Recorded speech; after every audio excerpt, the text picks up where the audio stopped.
So guys, here we go with Tuesday's New Wave Maths. The first one here, as usual, you should know this by now, it's 0.7. So we're going to write it down vertically, one on top of the other. 0.9 goes down here. We multiply. 9 times 7 is 63, put down a 3 and carry our 6. 9 times 0 is 0 and 6 is 6. So we get 63 here. No need to multiply by this 0 here. All we have to do is count up how many numbers after the decimal. So there's 1 there and 1 there. So that tells us that our decimal point goes in 2 places. So 0.63.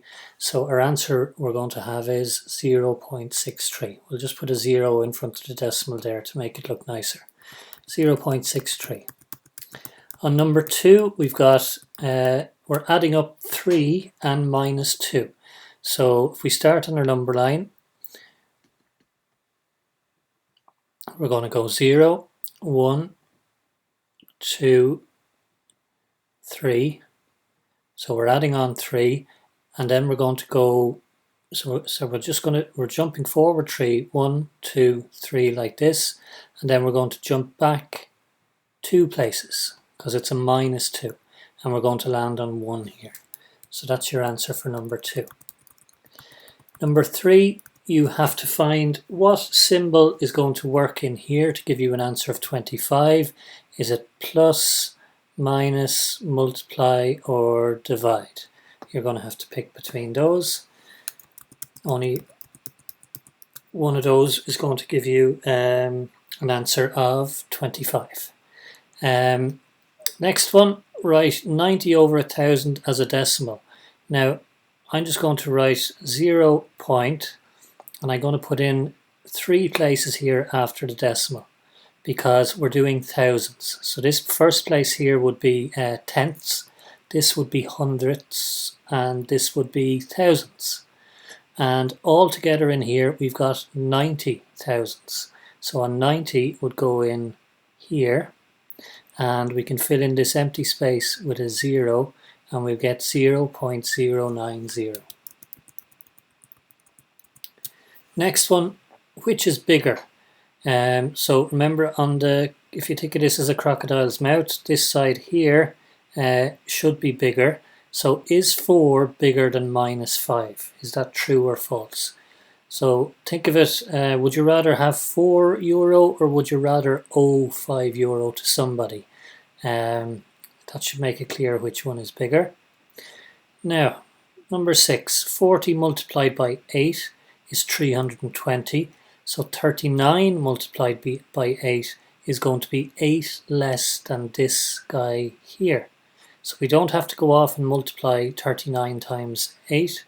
We can just take 8 away from our answer on the first one, and we would get 312.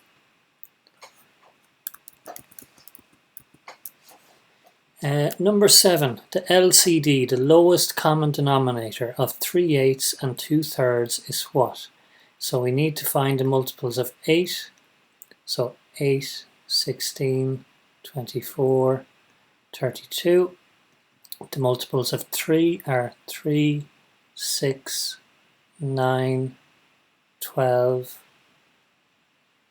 15, 18, 21, and 24. And we have to go all the way up to 24 here. We have a 24 on the top and a 24 in here. So the lowest common denominator of 3/8 and 2/3 is going to be 24ths. Now, the next one. Is 29 a multiple of 3? Well, we just count in threes and see do we land on 29. If you land on 29 counting in threes, then yes, it is a multiple of 3. If you don't land on 29, then no, it's not a multiple of 3.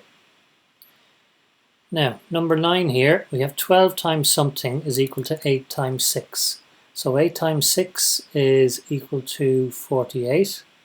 So 12 times what would give you 48?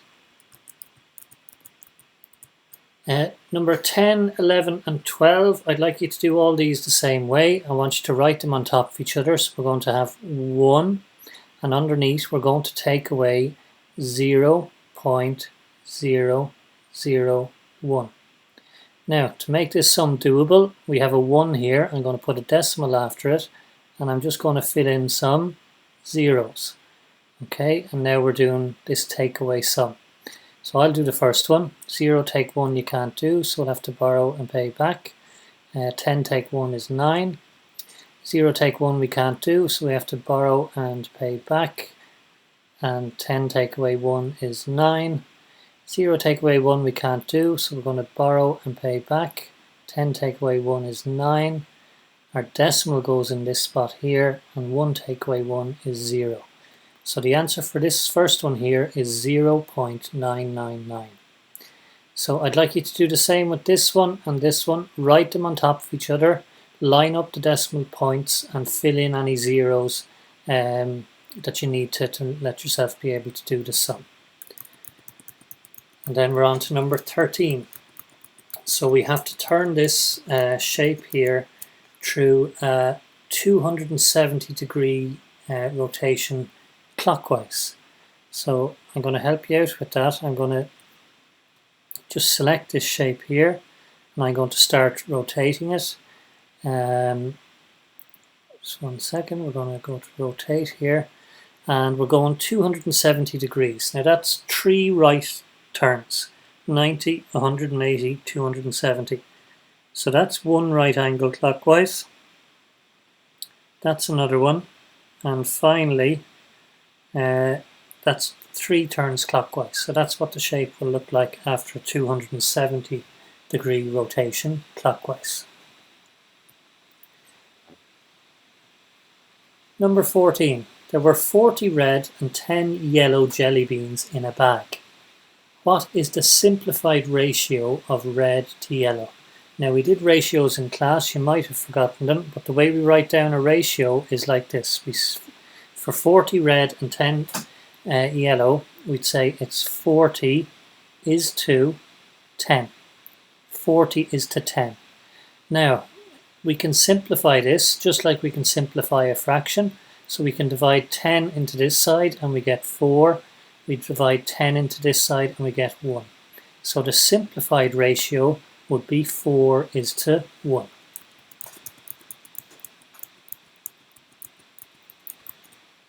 Number 15, we have 5 kilograms 720 grams is 5 kilograms and 720 over 1,000 kilograms, and in our answer here as a decimal we'll have 3 spaces to show thousands, and it tells us here that we've got 720 thousandths, so 720 is just going to go in there. On number 16, a triangular prism has how many faces? Now the faces are the kind of bits that you could write or draw a picture on. The edges are the straight lines, and the vertices are the little points where the edges meet each other. So you can count up each of those and fill those in. Number 17, draw lines to match total degrees to the shapes. So, which shape has, what they're talking about here is if we add up the angles inside a shape, what will they be? So we know for a triangle, one of our rules in maths is that the angles in a triangle always add up to 180 degrees. So a triangle is going to add up to 180 degrees. A quadrilateral here is a 4-sided shape. Okay, so it's got a rectangle would be a quadrilateral. It's a shape with 4 sides. And if we add up the angles inside a quadrilateral, they always add up to, so if we take a rectangle here, it's 90, 90, 90 and 90. They add up to 360. So for a quadrilateral, that they always add up to 360. Now we've got 2 shapes left. We've got a pentagon and a hexagon. Okay, so I'm not going to do a great job of drawing one here, but a pentagon has 5 sides and a hexagon has 6 sides. Now, what I'd like you to think about to try and work out which of these is which, one of them is going to add up to 720 degrees, the other one is going to add up to 540 degrees. So look at those shapes and ask yourself, in which shape is the angle going to be bigger and in which shape is the angle going to be smaller? And that should help you working out whether a pentagon or a hexagon has 720 or 540 degrees inside it. Number 18, it asks us to insert the correct symbol. This symbol here means less than, this is greater than, and this is equal to. So 75% of 200. Now 75% as a fraction is 3/4. So we need to find 3/4 of 200. So to do that, we divide by 4 and multiply by 3. On this side, 60%. Now 60% as a fraction is 3/5. So to find 3/5 of this, we divide it by 5 and multiply it by 3. So take those two answers and see, is this one less than this one, greater than this one, or are they equal? Now, number 19. They're asking you for the area of this shape. Now that's the whole area that this shape covers. If you were going into a shop and you wanted to order some carpet, you'd be telling them the area of the carpet you want. Now, the way to find the area of this is to break it into 3 smaller shapes. So if we think of this guy here as a rectangle, I know I'm not doing a great job of drawing it there, I'll try and do a better job. So if we think of that as a rectangle, the area of that is 6 times 3, which is 18 meters squared. On this side, we have another rectangle. And this is 6 times 3 as well, so this one is 18 meters squared. Now we have another rectangle in here, and we know that this side here is 4 meters long. The question is, how long is this side here? And it doesn't show us directly, but if this side here is 3 meters and from here to here is 6 meters, well, that means from here to here must be 3 as well. So that's 3 meters long here. So the area of this rectangle is 4 meters by 3 meters, which is 12 meters squared. So if you add up this area, and this area, that's going to give you the total area of the shape. And question 20 then asks us the perimeter of the shape. Now the perimeter of the shape is how long it would take, or what's the distance if we walked all the way around the outside of the shape. Okay, so the perimeter, when you add up all of these distances to walk around the edge of the shape, that's what's going to give you the perimeter in here. So that's another Tuesday done, guys. Well done. I hope you get on well with it, and I'll be back with you with more for Wednesday.